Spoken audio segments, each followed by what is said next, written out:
in this country is scary. Let's start with McDonald's. What?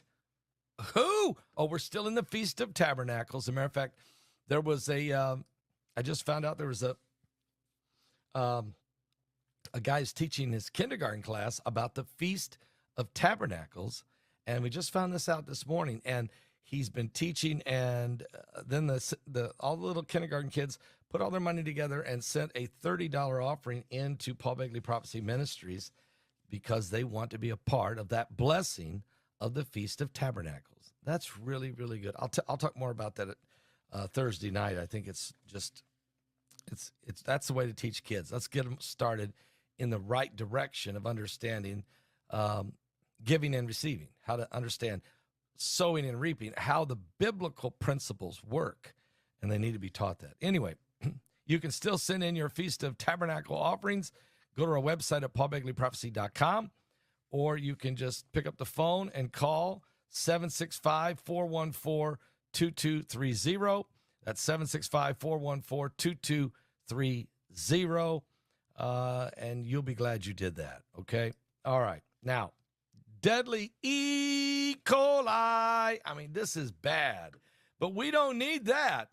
We don't need E. coli. But infections, there's been a massive outbreak at McDonald's.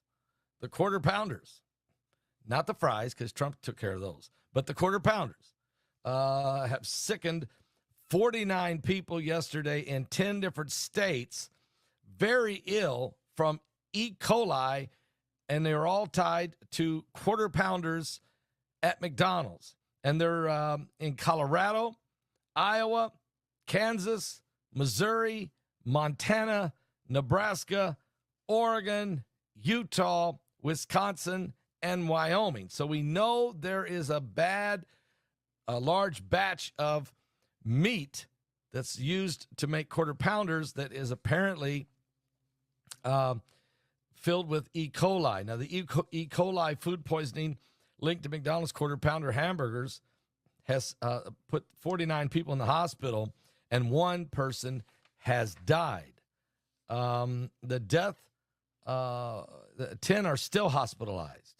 The death was reported because an older person in Colorado, and then also a child, is severe hospitalization and severe kidney complications, also in Colorado, according to the U.S. Center for Disease Control and Prevention. Now, these states I just named, the most cases are in Colorado. There's 26 people very ill in Colorado and 9 in Nebraska. Everyone interviewed in connection with this outbreak reported eating at McDonald's before falling very ill, and they all said they ate a Quarter Pounder hamburger.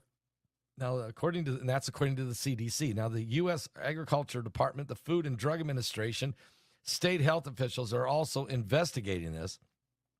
A specific ingredient has not been identified as the cause, but investigators are focused on the onions and the beef. The preliminary FDA investigation suggests that slivered onions served on the burgers are a likely source of contamination, but the USDA is still investigating that hamburger patties. And so the McDonald's official said the initial findings suggest that some type of illness was linked to the onions sourced from a single supplier. That company has halted distribution of slivered onions and temporarily removed the Quarter Pounder from the menu in those affected states, also in portions of Idaho, Nevada, New Mexico, and Oklahoma. So they're getting all over this. Of course, E. coli bacteria harbors in the gut of animals and found in environments as well. Infections can cause severe illness, including high fever, stomach cramps, bloody diarrhea, and even